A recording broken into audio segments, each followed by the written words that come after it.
Assalamualaikum warahmatullahi wabarakatuh. Innal hamdalillah nahmaduhu wa nasta'inuhu wa nastaghfiruh wa na'udzu billahi min shururi anfusina wa min sayyiati a'malina. May yahdihillahu fala mudilla lahu wa may yudlil fala hadiya lahu. Asyhadu an la ilaha illallah wahdahu la syarika lah wa asyhadu anna Muhammadan abduhu wa rasuluh. Bagaimana kita mendakwai keluarga supaya dapat mengikuti pengajian yang benar, pengajian tauhid? Ya, kita kan hanya mengajak supaya dia mau ngaji. Antum tinggal berusaha semaksimal mungkin dan juga doa kepada Allah Taala agar Allah membukakan hati, apakah itu saudara, kakak, adik, atau orang tua, supaya dia mengikuti kebenaran. Dan itu proses dan waktunya lama. Antum lihat bagaimana usaha Nabi SAW mendakwakan pamannya, tapi menolak sampai pamannya yang menolong dakwah Nabi mati dalam keadaan kafir. Siapa? Abu Thalib. Artinya Nabi sudah terus berusaha mendakwakan. Ya antum usaha dakwah. Ketika mereka belum nggak mau terima dakwah, ya kita sabar. Perlu waktu. Kayak Nabi Ibrahim, waktunya lama itu mendakwakan keluarganya. Kalau tujuan hidup seorang mukmin adalah surga, kemudian kita ibadah untuk mengharapkan surga. Bagaimana dengan pernyataan kita hidup bukan untuk masuk surga? Ini pernyataan orang-orang yang sesat dari kalangan tarekat. Jangan kita mengatakan bahwa kita ibadah untuk masuk surga. Yang mengatakan ibadah untuk masuk surga siapa? Allah dalam Al-Quran. Allah dalam Al-Quran. Nabi mengatakan demikian. Nuntut ilmu ibadah bukan? Ibadah. Nabi menyebutkan tentang surga atau tidak? Jadi tetap kita harus sesuai dengan dalil. Jangan pakai ro'yu. Kalau pakai ro'yu sesat. Ini agama, dalil. Bukan kata orang, kata ustadz, kata kiai, kata ajengan. Bukan, kata dalil dari Quran Sunnah. Jelas? Bagaimana kita mengikhlaskan amalan kita karena Allah? Ya ini perjuangannya. Perjuangan. Bahwa yang punya ganjaran, punya pahala Allah. Yang punya sorga, punya neraka Allah. Yang menciptakan kita Allah. Yang memberikan rezeki Allah. Kenapa kita berbuat untuk mencari pujian manusia? Pujian manusia nggak akan mengangkat derajat kita insya Allah. Dan celaan manusia tidak akan merendahkan kita insya Allah Ta'ala. Semuanya tergantung dari iman kita, niat kita yang benar, dan amal soleh kita. Ikhlas dan ittiba. Jangan mengharapkan pujian, jangan ingin dipuji oleh manusia. Jangan juga mengharapkan dunia. Bagaimana tentang nasib umat-umat sebelum Rasulullah SAW? Ya ini serahkan kepada Allah. Yang penting sekarang antum berpikir bagaimana saya ini bisa masuk surga apa enggak? Antum berpikir buat diri antum. Bagaimana orang tua antum, bagaimana istri, bagaimana anak. Jangan berpikir tentang yang lalu. Serahkan kepada Allah. Ya, sama seperti ada orang, Ustaz, bagaimana negara ini banyak utangnya? Antum gak usah mikir negara, utang antum bayar.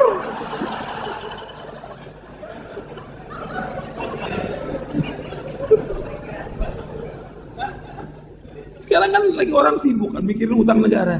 Antum bikin utang antum bayar. Udah selesai.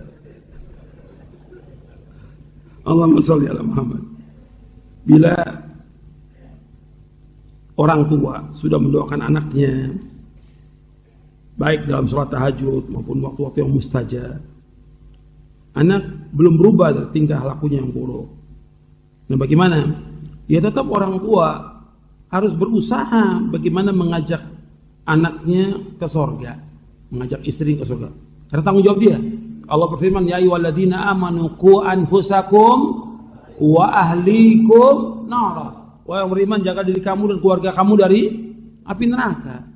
Jaga diri dan keluarga dari api neraka. Jadi dia harus betul-betul bagaimana mendidik istrinya, anaknya di atas kebenaran. Sekarang kalau terjadi orang tua ini dulunya banyak dosa, banyak maksiat, taubat ya kepada Allah. Tapi dosa dan maksiat itu punya pengaruh kepada anak-anaknya, sehingga anak-anaknya belum berubah. Ya tetap dia berusaha mendakwakan. Meskipun dengan agak keras sedikit nggak apa-apa. Karena kita tujuannya untuk menyelamatkan anak ini. Kalau sudah berusaha tapi tetap dia nggak mau, apalagi dia sudah dewasa, yaitu kewajiban kita Nggak berhenti, artinya Nabi sendiri hatta untuk sholat yang sunat aja tahajud, Nabi ketok pintunya Fatimah dan Ali bin Abi Thalib. Itu sunat, apalagi yang wajib. Gitu. Jangan kemudian kita jadikan contoh Nabi Nuh. Nabi Nuh udah berdakwah. Nabi Nuh dakwah berapa tahun? 950 tahun. Antum ingatkan istri baru berapa kali? Ingatkan berapa kali? Nabi Nuh mendakwahkan kaumnya, kemudian juga anaknya, terus menerus sampai anaknya tidak mau untuk ikut di kapalnya Nabi Nuh. Dia ingin naik ke gunung. Sampai Nabi Nuh minta kepada Allah agar selamatkan anaknya. Apa kata Allah? Innahu laysa min ahlik. Itu bukan anakmu. Pisah sudah. Kenapa? Kafir dia, bukan anakmu lagi. Jadi kita tetap usaha bagaimana anak ini berubah. Nggak bisa dengan doa aja, harus dengan sikap. Makanya sejak kecil tuh anak dididik. Jangan sayang tapi sayangnya salah. Boleh kita agak keras sedikit tapi untuk kebaikan dia. Kebaikan. Bagaimana dia mentaati orang tua. Jangan dia kurang ajar pada orang tuanya. Itu ajarkan seperti itu pada anak. Ajarkan adab pada dia. Makanya ketika Ali bin Abi Thalib menafsirkan ayat wa anfusakum wa ahlikum nar, apa kata Ali radhiyallahu? Alimu anfusakum wa ahlikumul khaira wa adibuhum. Ajarkan keluarga kamu, istri kamu, anak kamu ilmu yang bermanfaat dan ajarkan adab kepada mereka. Adab ajarkan. Bagaimana sikap kita sebagai anak? Kita ingin menuntut ilmu, tapi orang tua malah menyuruh kita untuk melakukan perbuatan yang tidak bermanfaat. Ya diingatkan, Pak, ini saya mau berangkat menuntut ilmu yang insya Allah bermanfaat buat saya, buat kedua orang tua, buat keluarga dan yang lainnya. Jelaskan, karena orang tua belum paham. Jelaskan baik-baik supaya dia menerima. Bagaimana pendapat Ustadz tentang panitia yang mengarahkan atau menertibkan jamaah taklim ketika taklim berlangsung sehingga panitia tidak turut menyimak isi taklim? Panitia membantu dalam kajian bagus, tapi dia wajib untuk menuntut ilmu. Dia wajib untuk mendengarkan. Jadi ketika dia ikut dalam panitia mengatur saf dan segala macam, itu boleh sebelum dimulainya acara. Ketika ustadz sudah mengucapkan salam, sudah mengucapkan alhamdulillah, sudah diam semuanya. Panitia semua diam. Karena kalau semua yang lain wajib mendengar, panitia lebih wajib lagi. Perhatikan tuh. Kalau semua disuruh mendengar, panitia lebih wajib lagi. Jangan disibukkan dengan segala macam panitia. Jangan kemudian panitia mengatakan, oh kalau saya kan panitia nggak wajib, dia lebih wajib dari yang lain. Lo antum yang undang orang ke sini, kok antum nggak ngaji? Kata antum bukan panitia, calo. Bukan panitia. Kalau panitia betul-betul bagaimana mendengar kajian itu, memahami kajian itu, mencatat, menulis dan berusaha untuk mengamalkan. Kan banyak panitia, dia sibuk sendiri. Tapi dia nggak dapat ilmu sama sekali. Nggak boleh dalam Islam seperti itu. Dia ngajak orang ke sorga, dia nggak mau masuk sorga. Itu perhatikan tuh, untuk semua panitia. Makanya saya sering ingatkan dalam tablik akbar saya, panitia duduk, dengarkan, jangan disibukkan dengan yang lain. Kecuali kalau ada hal yang memang perlu bantuan dia, main listrik mati, dia harus bergerak, harus dia. Atau air habis, dia harus membantu bagaimana supaya ada air orang untuk wudhu. Tapi ketika nggak ada apa-apa, tuh diam, duduk, dengarkan baik-baik. Itu kewajibannya dia.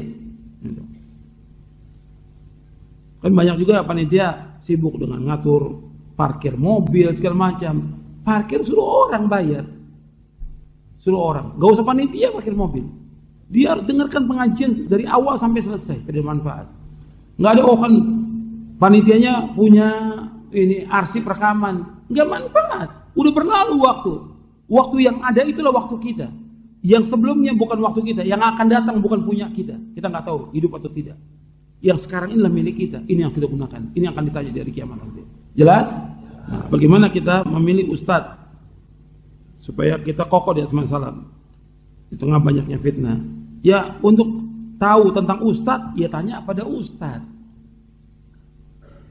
Tahu ustadz ini mengikuti mana salaf, ustadz ini benar, ustadz ini boleh kita terima dengan tidak. Yang tahu siapa? Ustadz. Yang tahu tentang dokter ya dokter.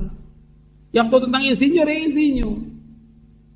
Jadi jangan tanya kepada orang awam. Yang sekarang ini yang nyeleksi ustadz orang awam. Orang awam ngerti apa? Akhirnya yang datang rusak ini. Panitia pengajian juga banyak yang awam. Mesti yang jadi panitia pengajian itu ustadz, bukan orang awam, bukan ibu-ibu juga. Jadi harus ustadz supaya apa? Yang dipanggil betul-betul ustadz yang akidahnya benar, manhajnya benar, supaya kita betul-betul mendapatkan ilmu manfaat. Karena kan banyak yang dipanggil ya mantan pendeta. Ngerti apa mantan pendeta? Ketika dia masuk Islam dari pendeta, kewajiban dia apa pertama kali? Untuk ilmu, belajar. Dari ilmu yang harus belajar yang pertama kali tentang apa? Tauhid kepada Allah. Belajar dulu. Dan waktunya belajar nggak bisa sehari 2 hari. 10 tahun paling nggak minimal dia belajar. Baru dia jadi dai. Nggak bisa sekarang orang belajar sekarang di mana-mana orang baca buku sedikit udah ceramah. Ini banyak seperti ini. Ini dai-dai jadi-jadian namanya seperti ini. Nggak boleh kita belajar belajar. Ada yang tukang lawak, ada ini segala macam. Nggak boleh kita belajar. Tahu akidah yang benar, mana yang benar. Supaya kita mendapatkan ilmu bermanfaat. Karena kita ingin dengan ilmu ini kita paham tentang agama. Kita meyakini agama kita benar dan kita paham. Kemudian kita bisa amalkan yang dengan amal itu ikhlas dan ittiba masukkan kita ke surga. Itu. Bukan bagaimana mendengarkan ustadz ini. Ustadz ini kayaknya bagus deh. Kayaknya. Jadi bukan tahu benar tentang dia. Akhirnya apa? Yang dibawain ya segala macam deh yang nggak jelas. Jadi pertanyaan mestinya nggak usah ditanyakan ya. Apa yang mengharuskan suami menceraikan istri? Kenapa antum nggak tanya bagaimana supaya rumah saya tangga saya rukun? Kok antum pengen cerai? Bagaimana supaya rumah tangga Ustaz saya bisa rukun? Ya harus saling memahami, harus saling memaafkan. Harus saling mengingatkan. Kok antum belum apa-apa udah bagaimana ceraikan istri? La haula wala quwwata illa billah. Antum ketika nikah itu mengambil perjanjian yang sangat kokoh, mitsaqan ghalidha. Perjanjian yang sangat kokoh. Tujuannya untuk membina istri ini menjadi salihah, sakinah, mawaddah, warahmah, punya keturunan yang saleh. Itu tujuan rumah tangga. Bukan bagaimana menceraikan istri. Ini nggak benar ini pertanyaan. Kalau seandainya pun ada yang memang dia ada yang diceraikan, ya nggak perlu orang lain tahu. Apalagi di sini bagaimana, apakah dipublikasikan? Ya nggak boleh. Ya artinya sekarang kesalahan-kesalahan itu kan masih ada dari dua pihak. Kalau memang harus cerai, nggak ada masalah. Di antara sahabat juga ada yang menceraikan istrinya. Tapi jelas usaha itu harus maksimal dulu. Gitu. Bagaimana merukunkan? Kan Allah juga ketika menyebutkan tentang masalah rumah tangga di dalam surah An-Nisa, sampai ketika bermasalah suami istri, suruh panggil 2 keluarga, dari keluarga istri, keluarga suami, damaikan dulu, islah dulu. Sudah nggak mampu baru. Begitu Islam. Terus kan mungkin dari suami istri itu punya anak, punya keturunan, yang nanti anak ini dikemanakan? Siapa yang mau didik dia? Itu kan tanggung jawab. Perlu waktu dan perlu kesabaran. Jadi orang nggak sembarangan. Kalau seperti itu, ya kesian dong wanita. Begitu kawin, nggak bagus, cerai. Nggak mau ikut suami, cerai. Kok segampang itu? Kan ketika dia sudah cerai, jadi janda, itu sudah di masyarakat sudah penilaiannya sudah berkurang. Bagaimana kalau antum seperti itu dilakukan oleh orang terhadap anak antum yang perempuan begitu? Orang kawin, cerai. Atau saudara antum yang perempuan, bagaimana? Kalau antum digitukan. Harus kita lihat itu. Tentang maslahat dan mafsadah. Enggak semudah itu dalam kita berumah tangga. Dan juga menjawab permasalahan-permasalahan yang ada dalam masyarakat. Saya yakin bahwa mazhab salaf ini benar. Dan dakwah ini benar yang paling hak. Cuma karena di masyarakat ada banyak kebiasaan, keterbatasan dalam memahami syariat. Sehingga mereka masih melaksanakan hal-hal yang tidak sesuai dengan syariat, dan saya ikut melakukannya karena belum mampu. Ya, antum harus punya sikap kan. Ketika masyarakat berbuat kesyirikan, bid'ah, nggak boleh kita ikut dalam syirik dan bid'ah itu, nggak boleh. Adapun bergaul dengan masyarakat, tetap bergaul kita. Artinya ketika kita bertemu dengan dia, kita ucapkan salam, dengan tetangga kita senyum, dia sakit kita jenguk, dia perlu bantuan kita bantu. Tapi untuk acara-acara bid'ah nggak boleh kita ikut. Harus punya sikap dalam kita beragama. Acara syirik nggak boleh kita ikut. Itu yang penting tuh. Dalam kita beragama punya sikap. Karena banyak kaum muslimin nggak punya sikap. Jadi entar seperti ini, akhirnya apa? Masuk syubhat, lama-kelamaan sesat, dia ikut larut dengan masyarakat lagi. Kembali lagi, yang tadi udah ikut sunnah kembali lagi kepada bid'ah. Dan itu rugi. Karena apa? Dia tahu kebenaran, kemudian ditinggalkan kebenaran itu lebih berat daripada sebelumnya dia belum tahu kebenaran. Kalau udah tahu kebenaran, tinggal dilaksanakan kebenaran itu mudah, tapi dia nggak mau. Karena apa? Faktor masyarakat, celaan di masyarakat, cobaan, ujian itu tidak berat gitu. Ya, meskipun kita merasakan berat dibandingkan dengan siksaan neraka, berat mana? Neraka. Dengan azab Allah, lebih berat azab Allah. Makanya ada orang-orang yang diberikan ujian oleh Allah, dia menganggap siksaan manusia seperti siksaan Allah. Ka'adzabillah. Allah murka dengan orang seperti itu. Mestinya dihadapin aja. Tetap masyarakat, nggak semua orang itu akan cinta kepada kita, nggak mungkin. Maka dikatakan oleh Imam Syafi'i, ridwan nas ghayatun la tudrak. Keridhaan manusia sesuatu yang nggak mungkin bisa dicapai, nggak mungkin bisa tercapai keridhaan manusia ini. Mesti ada orang yang redha dengan kita, ada orang yang tidak suka dengan kita, yang benci dengan kita. Pasti dalam kehidupan. Sekarang saya ambil contoh. Orang yang paling baik akhlaknya siapa? Rasulullah SAW. Apa semua orang di Mekah cinta pada Nabi? Apa semua orang di Madinah cinta pada Nabi? Enggak. Ada yang mencintai beliau, ada yang membenci beliau. Kaum musyrikin membenci beliau. Yahudi di Madinah berusaha bagaimana meracun Nabi supaya Nabi mati. Sampai kau ucapkan salam, assalamualaikum. Kematian buat kamu, orang Yahudi kalau salam. Sampai seperti itu. Padahal akhlaknya beliau luar biasa. Maka dalam kita beragama, dalam kita mendakwakan kebenaran, pasti ada yang musuhi kita, pasti. Ya, para nabi, para rasul, mesti ada musuhnya. Begitu juga orang-orang pewaris para nabi, para ulama, para dai yang itu jejak Quran Sunnah, mesti ada musuhnya. Wa kadzalika ja'alna likulli nabiyyin aduwan minal mujrimin. Wa kafa bi rabbika hadiyan wa nasira. Demikian menjadikan setiap nabi itu punya musuh. Siapa? Orang-orang mujrimin yang jahat. Dan cukup Allah sebagai penolong. Jelas? Saya pikir cukup sampai di sini kajian kita. Itu yang bisa saya sampaikan karena kita persiapan untuk sholat maghrib. Mudah-mudahan bermanfaat untuk kita semuanya. Dan insya Allah besok kita lanjutkan. Untuk kita cukup sampai di sini. Mudah-mudahan yang sedikit ini bermanfaat. Dan mudah-mudahan Allah memberikan kepada kita ilmu yang bermanfaat. Memberikan hidayah taufik untuk melakukan amal-amal saleh. Memberikan keberkahan. Dan mudah-mudahan Allah memudahkan kita untuk masuk ke dalam surganya.